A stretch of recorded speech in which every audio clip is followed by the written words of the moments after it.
Welcome to the Final Four of the 1958 World Cup in Sweden. In today's episode, we show the two semifinals, the match for third place and, of course, the grand final. Hosts Sweden are dreaming of reaching the final in their own country. But first, they have to overcome the hurdle of Western Germany. Against the reigning world champions, the Scandinavians will have to keep a close eye on Uwe Seeler in particular, the tournament's top scorer with 7 goals already. The second semi-final will see a clash between perhaps the two best individual players in the tournament, Raymond, Kopa, and Pelé. The match between France and Brazil is set for a soccer festival. The wait in Sweden is finally over. The semi-final against the reigning world champions has begun. After the good performance in the quarter-final against England, there is confidence in the host country, but the German team gets off to the better start and creates the first chances. The German team attacked down the right with Helmut Rahn. At first it looks as if the Swedes can clear the situation, but the ball unexpectedly comes back to Rahn, who doesn't hesitate and takes a direct shot, but misses the goal.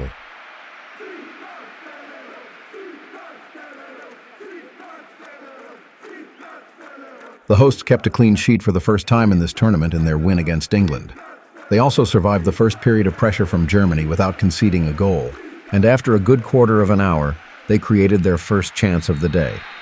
Green is bursting with confidence today and smashes the ball in to take the lead.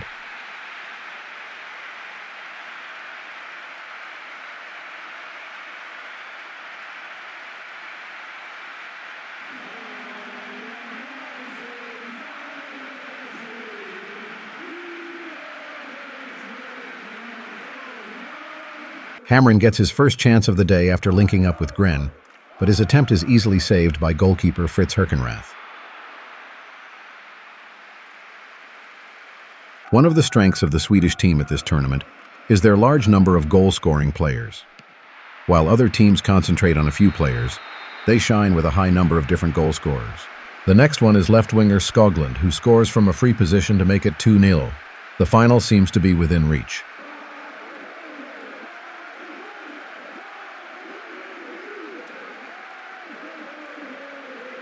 The German team are feared for their tireless commitment and fighting spirit, which has seen them turn around some games they thought they had lost.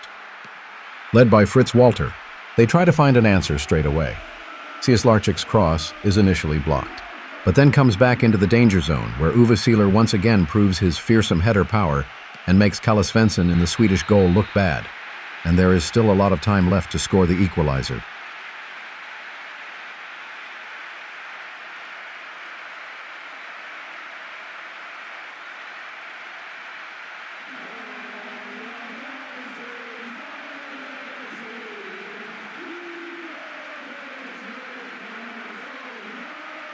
Kurt Hamren's corner is easily cleared by the German team and leads to a finely played counterattack.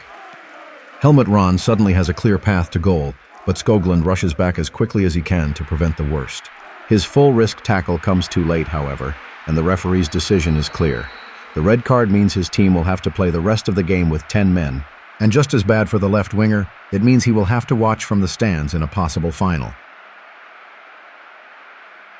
Captain Hans Schäfer of 1st FC Köln takes the resulting free kick, but Svensson is able to deflect it out for a corner. Germany used the available space to create more chances. After this attack down the left, it's Schäfer again who pops up in front of Svensson, but their goalkeeper holds on to the Swedish lead.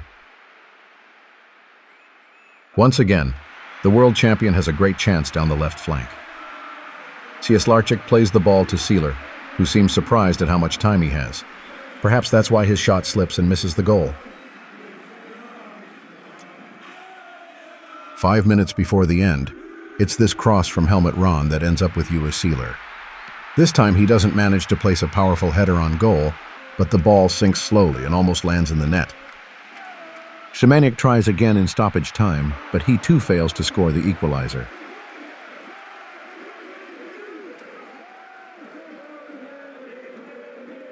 In the end, it's the hosts who can celebrate their entry into the final. The dream of defending the title for West Germany is over, and all that remains is the match for third place. The second semi-final between France and Brazil promises to be a special treat for fans of beautiful football. Both teams have thrilled with spectacular goals, and strong individual performances and now face off head-to-head. And indeed, things get off to a spectacular start. At the end of this attack, it's the advancing midfielder Didi who scores the goal that gives his team an early lead.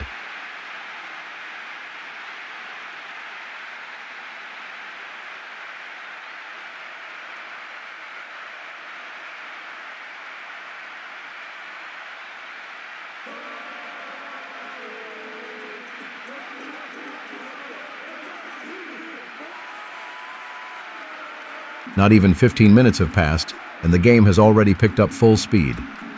During this Brazilian attack, the French defenders seem to be relying on the linesman to raise his flag. But to their surprise, the game continues, and Vava has an easy task when he gets the ball, which rebounds off the post, right at his feet. The referee's decision is correct, by the way, as we'll see again in the replay.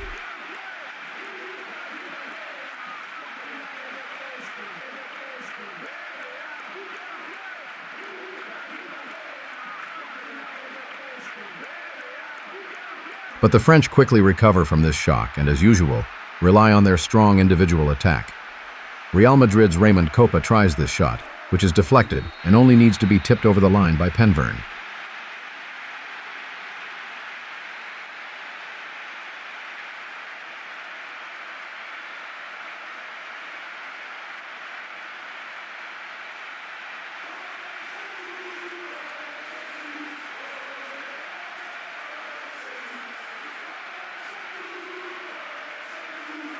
From the very first second, both teams gave themselves no respite, constantly searching for the direct path to goal. Vava slides into a cross from the right, but can't get the ball into the net. A few moments before the halftime whistle, the ball comes to Piantoni on the right, who wants to give it another go and takes a shot. The crossbar prevents the equalizer, and so the Brazilian team hold on to their lead going into halftime. Given the tremendous pace both teams are playing at, the 15-minute break comes at just the right time.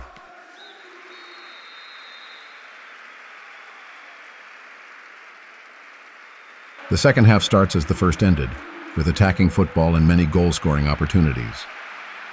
In midfield, Pelé, who is particularly closely marked by the French, manages to break free of his marker and quickly pass the ball on. Vava plays to Zagallo, who retaliates with a precise cross onto the head of the attacker, who has no trouble increasing the score to 3-1.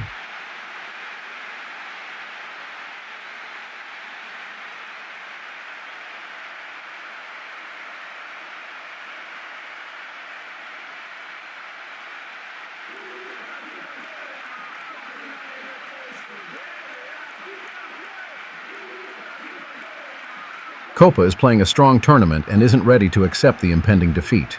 The French superstar scores the next goal and is in a hurry, as there's still plenty of time to equalize and reach extra time.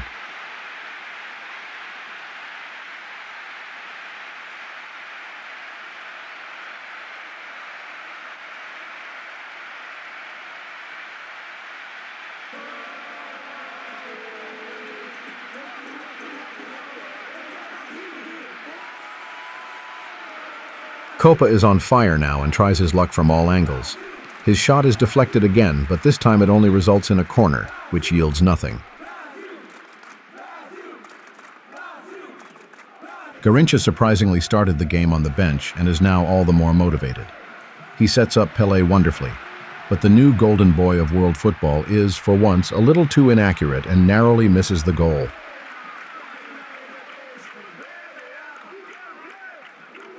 Pellé's missed shot still gave the French a chance to equalize, but Bruey's header went just wide and there wasn't much time left.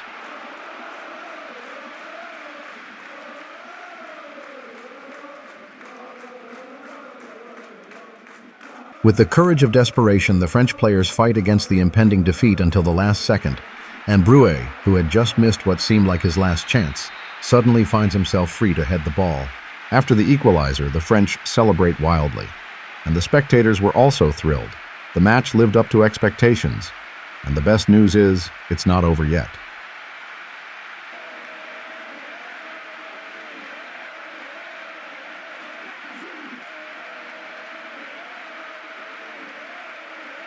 Pelé does not manage to influence the game today as much as in the previous matches. And the young striker of FC Santos is also unlucky in his finishing.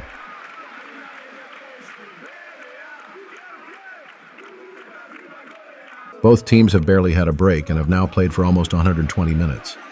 There are very few opportunities in extra time, and a penalty shootout seems inevitable. After scoring the goal to make it 2-3, Brazil began to make defensive changes and strengthen their midfield. As the goal to make it 3-3 shows, this didn't work. But isn't it somewhat ironic that in the end, it was Zozimo, one of the substitutes, who scores Brazil's fourth goal?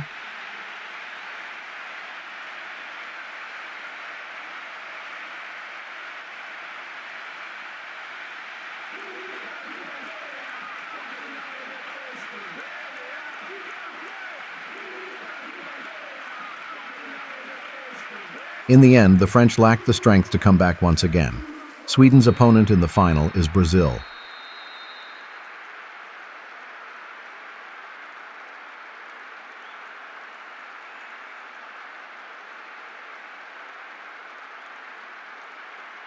France must therefore play the match for third place against West Germany, which has the first chance through Ron.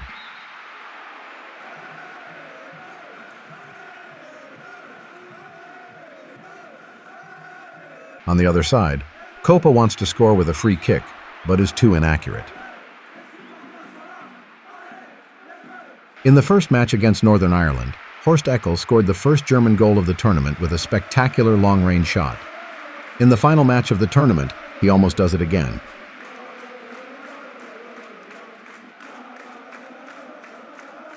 Just Fontaine has only scored one goal so far. Here he narrowly misses his second goal of the tournament.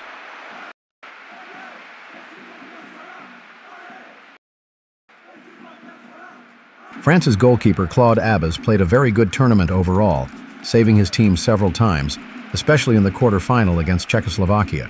This misunderstanding with his teammates, which hands the Germans the opening goal on a silver platter, doesn't change that.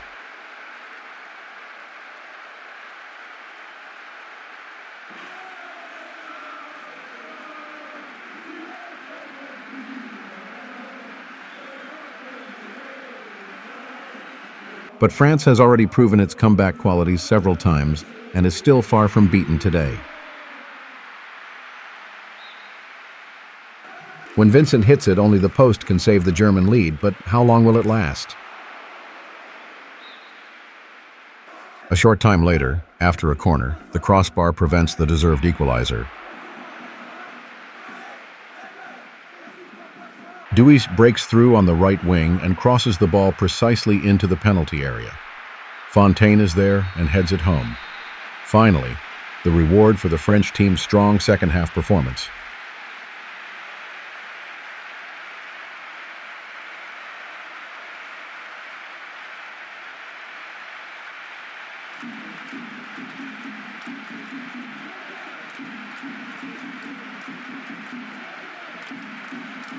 The goal was a wake-up call for the German team, which had barely gotten out of its own half. Abbas makes up for his mistake at 0-1, and with a lot of luck, France survives the situation without conceding.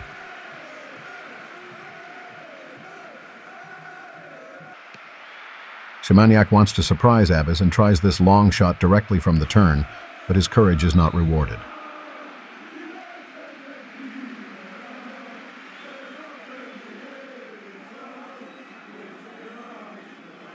The French players are proving at this tournament that they are true fighters.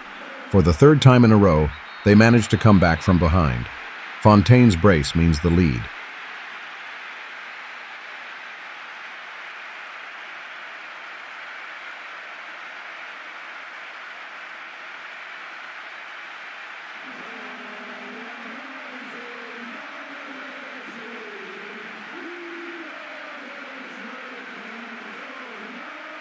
But the French can't celebrate the bronze medal just yet. The German team isn't defeated until the final whistle blows.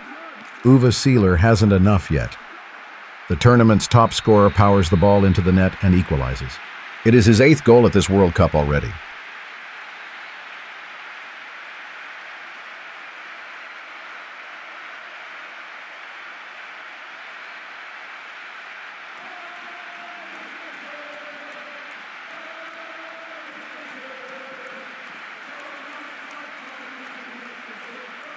In the 90th minute, Fritz Walter looks for substitute striker Klott. Abbas comes out and clears for a corner.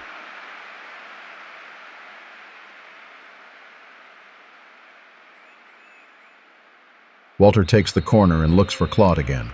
The Schalke attacker heads the ball into the French goal to seal the victory. After the exhausting previous matches, France lacks the strength to bounce back. 4 years after their triumph in Switzerland, the German team can at least celebrate third place this time.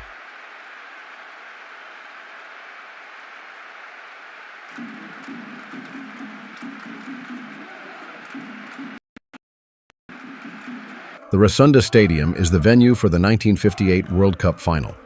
16 teams began the tournament 4 weeks ago with the goal of playing here today, but only 2 managed to make it. Hosts Sweden won their Group 3 ahead of Wales, Hungary, and Mexico.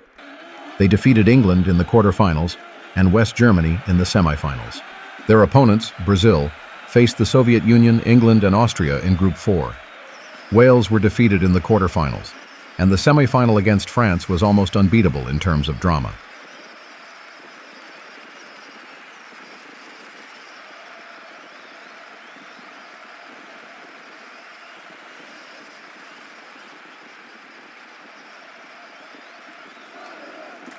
The only change for Sweden is Oberg replacing the suspended Skoglund. Brazil begins the final with its proven starting 11, led by superstars Pelé and Garrincha. The referee is Leonid Bunikov from the Soviet Union. The Swedish team's strength at this World Cup lies in its attack, and with the loud support of their fans, they have no choice but to apply pressure from the start. Goalkeeper Gilmar has plenty to do from the start. Sweden hadn't kept a clean sheet in the group stage, but they've only conceded 1 goal in the knockout phase. Today, of all days, in the most important football match in the world, they once again leave much to be desired in their defense. Zito is allowed to march many meters and he slots the ball home to give the South Americans an early lead. It is a setback for the hosts, but there is still plenty of time to turn the game around.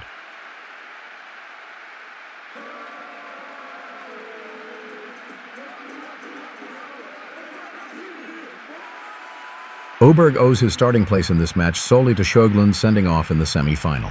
The man from Malmö is determined to seize his big chance, and Kurt Hamren provides a quick response for the Scandinavians with his goal. Finals are often dominated by tactics, and because both teams want to avoid conceding a goal at all costs, little happens in front of the goals. Here, it's completely different. The final is a crowning conclusion to an extremely high-scoring tournament.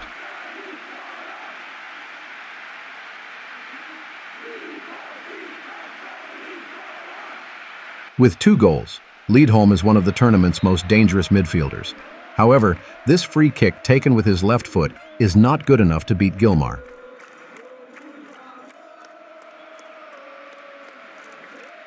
Whenever Pelé enters the arena, everyone knows it's going to be dangerous.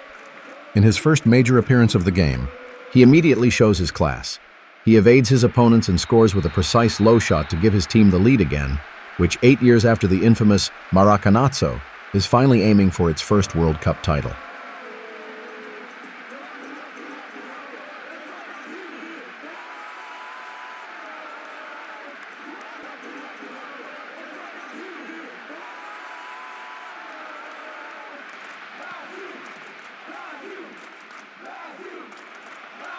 On the right, Garrincha, the Botafogo winger, receives the ball from Pelé. He runs toward the penalty area, but his cross is too inaccurate. Zagallo finally manages to shoot, but his attempt is no problem for goalkeeper Svensson.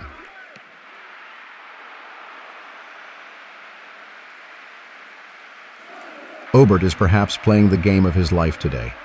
Again and again, his crosses from the left pose a threat. Here, he finds Mellberg, the 3-time goal scorer in the group match against Mexico, and sets up another equalizer.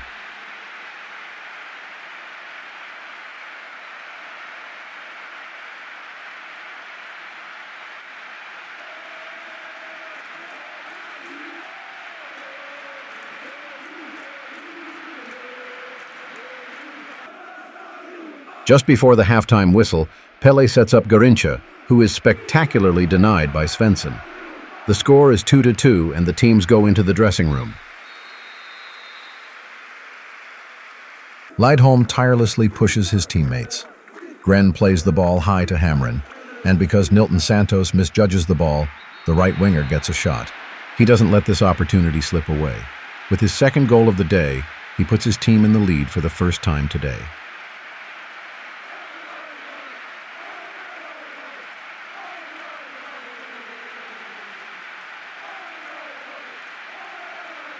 Didi is one of his team's best players in the tournament, even if most of the talk is about the attackers. He passes to Zito, who in turn sets up Garincha. His shot is saved by Svensson, but deflected so badly off his own player that it ends up being recorded as an own goal by the Swedish goalkeeper.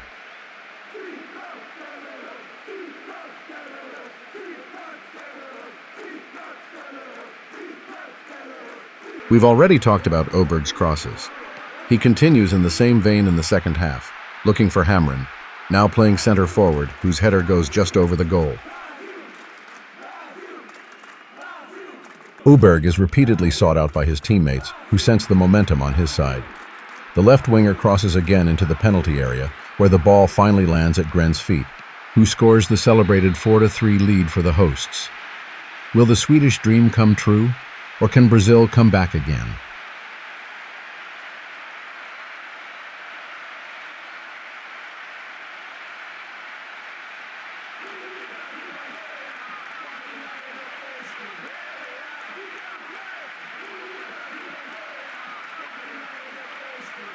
Garincha loves to show off his skills with the ball at his feet.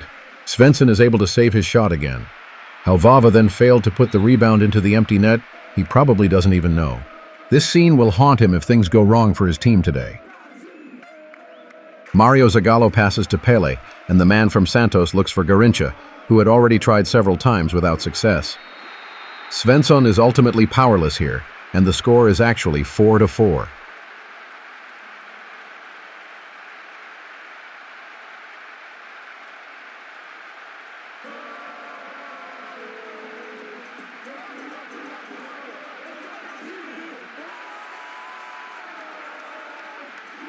After a successful 1-2 with Vava, Zagallo penetrates the penalty area.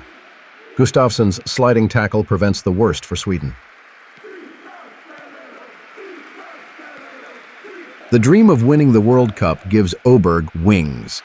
Gren could have volleyed his cross into the net if Nilton Santos weren't there. The ball lands at Oberg's feet, but he can't reward his outstanding performance with a goal in the 90th minute. Eventually, the game goes into extra time. Needless to say, it's Oberg again who plays the ball to Selmason. The striker has the next great chance to put his team back in the lead, but Gilmar makes an outstanding save.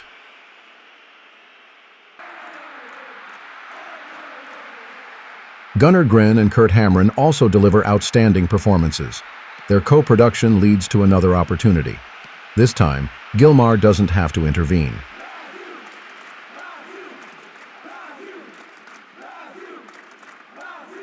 The distance of 30 meters is no reason for Niels Lidholm not to try it straight away. But Gilmar is on the spot again and keeps his team in the game. Sweden's strikers are unleashed, repeatedly posing problems for Brazil's defense. Only their finishing precision leaves something to be desired. Oberg could have finally crowned himself the man of the match, but he narrowly missed. In extra time, only the hosts played, but a fantastic goalkeeping performance from Gilmar took Brazil to the penalty shootout. Sweden begins with Kurt Hamrin.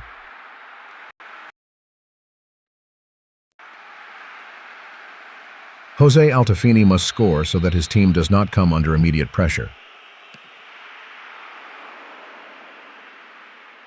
Can Selmason overcome Gilmar this time?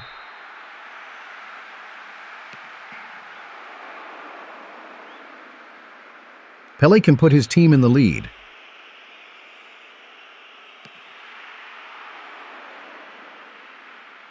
Gren is under particular pressure now.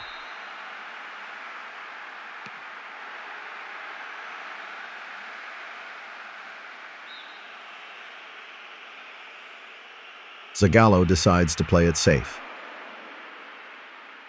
Berntsen is the next Swede to take a penalty.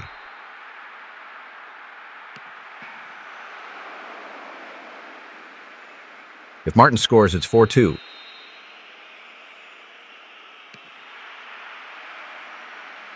Svensson keeps his team in the game, and Oberg can now equalize.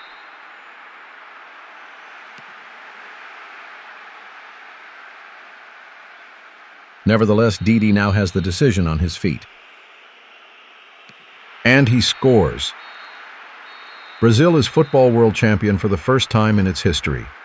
And they are a worthy champion, although Sweden would have deserved it too, especially based on their performance in the final.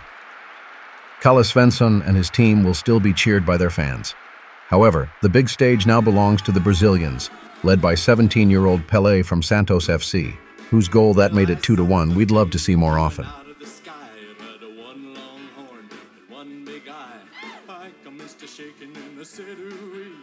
8 years ago, at Rio's famous Maracana Stadium, Brazil lost the decisive match at the World Cup against Uruguay in front of 200,000 spectators.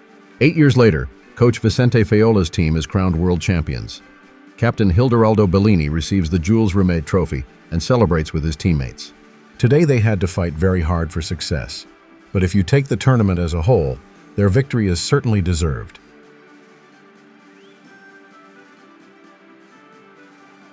Behind Brazil, Sweden and West Germany landed on the podium.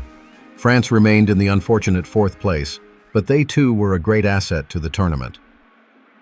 Finally, we take a look at the statistics and ratings for the players.